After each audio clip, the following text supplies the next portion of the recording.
Hello बच्चों, इस video में हम डिस्कस करेंगे इलेक्ट्रोस्टैटिक्स यूनिट का एक और इम्पोर्टेंट टॉपिक जिसका नाम है electric field intensity due to uniformly charge ring. ठीक है, रिंग का मतलब आप समझ गए होंगे, जैसे अंगूठी पहनते हैं हम, वो रिंग ही होती है। इंग्लिश में उसको रिंग बोलते हैं, हिंदी में अंगूठी बोलते हैं। ठीक, छल्ला टाइप या चूड़ियाँ।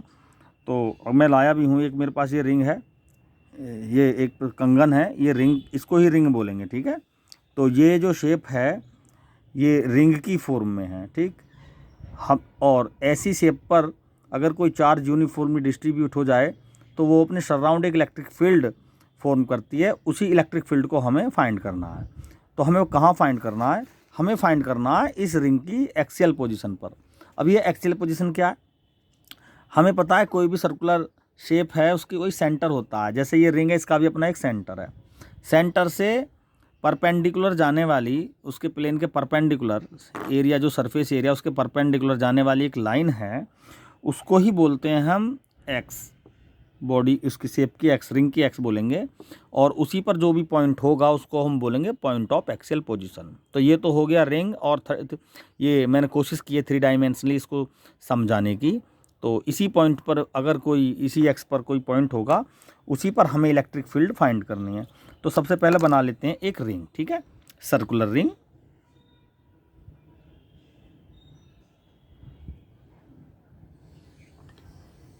ये हमने रिंग बनाई और इसकी डिस्टेंस, ये रेडियस है इसकी सेंटर सी से, स्मॉल ए हमने रेडियस मान ली इसकी। ठीक है, ठीक, इस पर plus Q charge uniformly distribute है। तो ग्रीन कलर से हम शो कर रहे हैं प्लस क्यू चार्ज। हर चीज़ बिल्कुल सेपरेट, क्लियरली समझ में आए, सेपरेट दिखे, इसलिए मेरी कोशिश है। तो यहाँ पर ये यूनिफॉर्मली चार्ज, मैंने इस पर यूनिफॉर्मली डिस्ट्रीब्यूट कर दिया कोई चार्ज, और ये होगी यूनिफॉर्मली चार्ज रिंग। अब इस चार्ज की वजह से हमें इलेक्ट्रिक फील्ड फाइंड करना है। लेकिन हमने जो इलेक्ट्रिक फील्ड का फॉर्मूला पढ़ा है वो पढ़ा है पॉइंट चार्ज की वजह से E = 1/4 pi epsilon not Q upon R square. ये फॉर्मूला अक्सर हमने पढ़ा है। तो ये पॉइंट चार्ज की वजह से है, कोई इस तरह से कोई पॉइंट चार्ज होगा और यहाँ पर अगर हमें इलेक्ट्रिक फील्ड फाइंड करना है तो उस पर, क्योंकि वहाँ से चारों तरफ लाइन चलती हैं इस चार्ज से, ऐसे, ये हमने स्टार्टिंग में बताया था, इस तरह से चार्ज चलती हैं। इस तरह से कोई लाइन ऐसे भी चलेगी, तो ये सीधी चलती रहेगी। डिस्टेंस के साथ हमने बताया था घटता चला जाता है, लेकिन कुछ तो होगा ही। तो ये लाइन, ये वाली लाइन जो क्रिएट करेगी यहाँ पर इलेक्ट्रिक फील्ड, वो फाइंड करता है ये फॉर्मूला। ठीक है, पॉइंट चार्ज। अब हमारे पास ये है लाइन चार्ज। तो अब क्या हो, तो हम क्या काम करेंगे, हम एक पॉइंट चार्ज बनाएंगे, एक छोटा सा लाइन सेगमेंट लेकर dl। हम मान लेंगे इसका चार्ज है dq। इसकी वजह से हम इलेक्ट्रिक फील्ड फाइंड करेंगे। इसकी सेंटर से जो लाइन जा रही है, ये जिसकी डिस्टेंस हमने r मानी है p पॉइंट पर, इस यहाँ पर इलेक्ट्रिक फील्ड फाइंड करना है। ठीक है, या ये जो पॉइंट p आया, ये सेंटर से, वही जो मैंने डायग्राम में अभी रिंग दिखाई थी ये, ठीक है, इसके सेंटर से जो लाइन जा रही है वो ये जा रही है। ठीक है, और ये पॉइंट P स्टार्टिंग में मैंने दिखाया था, इसकी एक्सियल पोजीशन को आप देख सकते हो उसको। तो अब चूंकि हमें पता है भाई पॉइंट चार्ज की वजह से, तो हम इजीली फाइंड कर सकते हैं। और इस तरह से लाइन निकलती हैं, तो ऐसे यहाँ से भी निकलेंगी, कुछ इधर को जाएगी, कोई लाइन इधर को जाएगी, कोई इधर को जाएगी। अब कोई लाइन इधर को भी तो जाएगी ऐसे।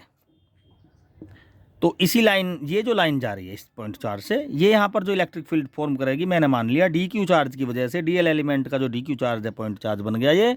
इसकी वजह से जो यहाँ इलेक्ट्रिक फील्ड फॉर्म हुआ वो हुआ DE। ठीक है, एक्सियल पोजिशन जो एक्स है ये, इसके रेस्पेक्ट में अगर ये एंगल थीटा बनाता है तो ये जो DE एलिमेंट है 2 भागों में टूट जाएगा। ये थीटा एंगल है, यहाँ पर भी होगा ये वर्टिकल अपोजिट एंगल। तो ये तो DE cos थीटा कंपोनेंट बन गया भाई, और ये बन गया DE sin थीटा कंपोनेंट। तो वैसे ही ये जो एलिमेंट है, ये इस पॉइंट पर DE इलेक्ट्रिक फील्ड फॉर्म करेगा। ऐसे ही बहुत सारे एलिमेंट बना सकते हैं हम, सभी को जोड़कर हम नेट इलेक्ट्रिक फील्ड यहाँ पर फाइंड कर सकते हैं। ठीक, क्योंकि हम पॉइंट चार्ज की वजह से इलेक्ट्रिक फील्ड फाइंड कर सकते हैं। तो हमने क्या काम करा, ये लाइन चार्ज है, तो इसको बहुत सारे DL एलिमेंट्स, DL लेंथ के एलिमेंट्स में बना के हम पॉइंट चार्ज बना सकते हैं। जैसे DL एलिमेंट ये हुआ, और इसके ये कंपोनेंट बटे। इसी तरह से कोई डीएल एलिमेंट दूसरा भी ले सकते हैं, वो भी यहाँ पर इलेक्ट्रिक फील्ड क्रिएट करेगा और वो उसके भी कंपोनेंट्स ब्रेक होंगे इस तरह से, क्योंकि इलेक्ट्रिक फील्ड एक वेक्टर क्वांटिटी है और वेक्टर क्वांटिटी अगर पर्टिकुलर डायरेक्शन में नहीं है तो वो अपने पर्टिकुलर डायरेक्शंस में अपने कंपोनेंट्सों में रिजोल्व हो जाती है। तो डीएल एलिमेंट यहाँ पर भी हो सकता है, यहाँ पर भी हो सकता है, यहाँ पर भी हो सकता है। देखो अगर हम यहाँ एक और डीएल एलिमेंट, थोड़ा सा यहाँ समझना, एक और DL element D Q charge का बना लें तो वो भी यहाँ पर क्या काम करेगा, एक डीई इलेक्ट्रिक फील्ड यहाँ पर फॉर्म करेगा, ठीक है।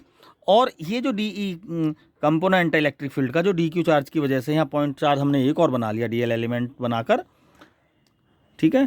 तो ये भी डीई कॉस थीटा और इस तरह से डीई साइन थीटा में रिजोल्व अपने कंपोनेंट बनाएगा। तो हम यहाँ एक चीज़ देख रहे हैं, ये जो डीई साइन थीटा वाला जो कंपोनेंट है, दोनों अपोजिट हैं ये, ठीक है।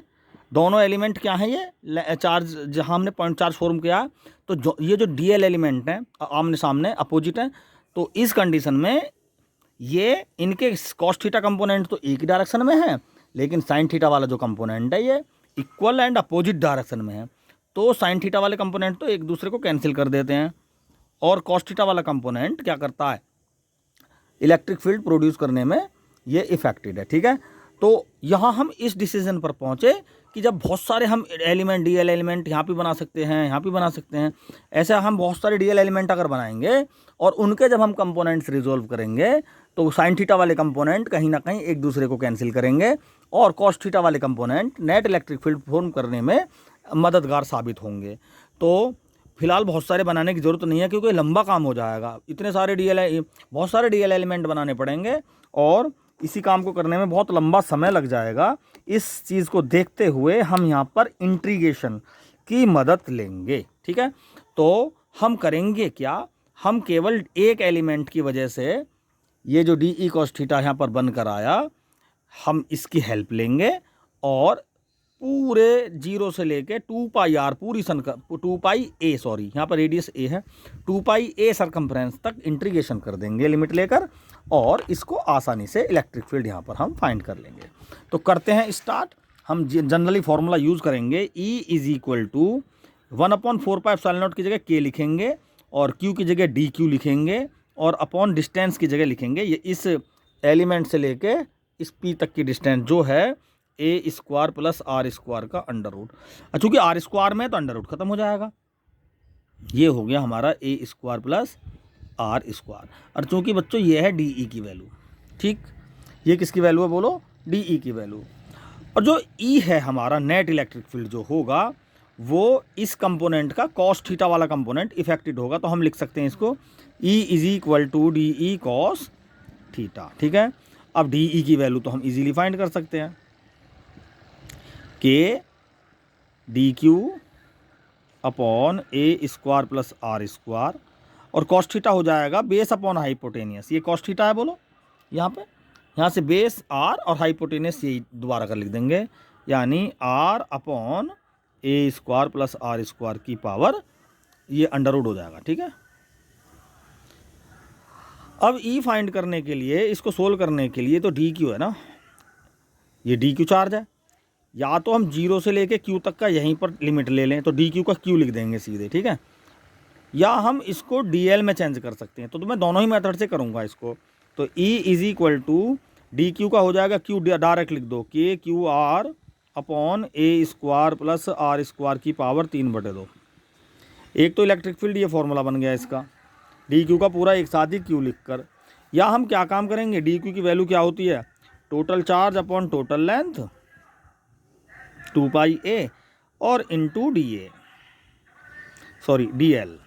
ये ठीक है। DQ के प्लेस पे इसको लिख देंगे और लिमिट हो जाएगी 0 से लेकर 2 पाई a तक की। ये तो एक बार हो गया, ये तो हो गया इसका इलेक्ट्रिक फील्ड। अब हम इसको DL लेंथ के अलोंग भी हम इसको इंटीग्रेट कर सकते हैं, ठीक है, इस मेथड से। अगर DQ के प्लेस पर, यहाँ DQ लिखा हुआ है ना, इसके प्लेस पर ये लिखना है, अगर तो लिख देते हैं ज़रा, E is equal to K DQ के प्लेस पर Q upon 2 pi a DL 0 से 2 pi a cos theta upon A square plus R square. बस डी एल का एल कर दो, एल की जगह 2 पाई ए कर दो, के क्यू अपॉन 2 पाई ए, डी एल की जगह एल और 0 से लेकर 2 पाई ए, कॉस थीटा हो जाएगा R upon A square plus R square, और ए स्क्वायर प्लस आर ये अंडर रूट है, और ये A square plus R square वैसे ही हो जाएगा। यहाँ पर क्लियरली एल लेंथ ये लिमिट लिख 2 पाई लिखेंगे और एक बार 0 लिखेंगे, तो ओवरऑल ये टर्म आपस में कैंसिल हो जाएंगी। ठीक है, तो वही आ गया E इज इक्वल टू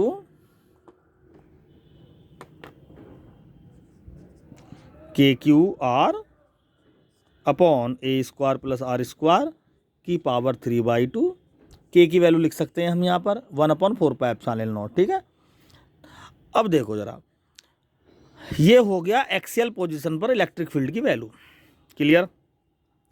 अब यहाँ पर अगर आर की वैल्यू 0 रख दें, यानी इस पॉइंट को उठाकर हम सेंटर पर ले जाएं, इस पॉइंट को यहाँ से उठाकर हम सेंटर पर ले जाएं, तो आर की वैल्यू 0 रखनी होगी, तो ई की वैल्यू 0 आ जाएगी। इससे ये सिद्ध होता है कि भाई सेंटर पे इलेक्ट्रिक फील्ड की वैल्यू जो होगी वो 0 होगी। ठीक है, अगर हम इसको देखें एक्सपेरिमेंटली, ठीक है, तो हम देख सकते हैं यहाँ पर मैथमेटिकली हमने प्रूफ कर दिया इलेक्ट्रिक फील्ड की वैल्यू 0 है, लेकिन अगर हम इसको फिजिकली देखें तो देखो ज़रा, यहाँ अगर एलिमेंट होगा तो उसकी लाइन ऐसे निकलेगी, यहाँ पर एलिमेंट होगा, चार्ज एलिमेंट होगा तो उसकी लाइन ऐसे निकलेगी, दोनों चार्ज बराबर, डिस्टेंस बराबर, तो एक दूसरे को कैंसिल आउट कर देंगी। यहाँ पर देखें ये लाइन ऐसे निकलेगी रिंग की फॉर्म में, 3 डायमेंशनली अगर हम ऑब्जर्व करें ये लाइन ऐसे निकलेगी, तो आपस में एक दूसरे को क्या कर देंगे, इंटरसेक्ट कर देंगी। यहाँ से ये लाइन ऐसे आएगी तो ये लाइन इसके अपोजिट आएगी, क्योंकि ये जो लाइन सेगमेंट हैं ये तो चारों तरफ कोई लाइन दे रहे हैं, ऐसे भी दे रहे हैं, ऐसे भी दे रहे हैं, इस तरह से भी, इस तरह से भी। ठीक है, तो ये वाली लाइन ऐसे आएगी तो सामने से भी कोई ना कोई एलिमेंट होगा, उसकी लाइन ऐसे आएगी। तो ओवरऑल रिंग के अंदर अगर देखें फिजिकली तो सेंटर पर टकराने वाली सभी इलेक्ट्रिक लाइन एक दूसरे के इक्वल और अपोजिट होंगी।